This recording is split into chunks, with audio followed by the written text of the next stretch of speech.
જય દ્વારકાધીશ મિત્રો, 365 દિવસ બ્લોગિંગનો આજે આપણો દિવસ 267મો. તો બાપુ આજે છે ઘરે, કારણ કે 3 દી સતત મેળા કર્યા બાદ આજે થોડોક આરામ લેવો જરૂરી છે. કાલે આપણે એક વસ્તુ લઈ હતા, થોરનો અથડો, મીન્સ કે આપણે થોરનું કિચન લઈ. જો તમને મેં એક વસ્તુ દેખાડું, અહીંયા લખેલું છે થોર, પણ આ થોર કમ ચોર વધારે લાગે છે. જો એનો વાક્ય રહ્યું ને થોડુંક વધી ગયું, આ ચોર લાગે. આયલા રાખે આવું તો મેડ ઇન ચાઇના. જોઈ લો બધું ચોંટાડેલું. તો અહીંયા ચોંટાડેલું છે, પછી આ ચોંટાડેલા 2 બોક્સ ઓરિજિનલ. ઓરિજિનલ બાબુ ઠેલો લઈને નીકળી ગયા હતા કાલાવાડ જવા માટે. તમે વિચારતા હશો આજે ઠેલો લઈને ક્યાં જશે, કારણ કે આજે તો રજા હતી.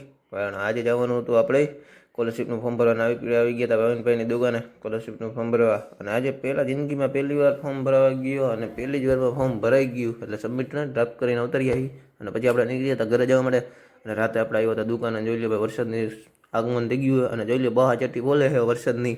તો ભાઈ આજે આટલું જ મળીશું. જય દ્વારકાધીશ.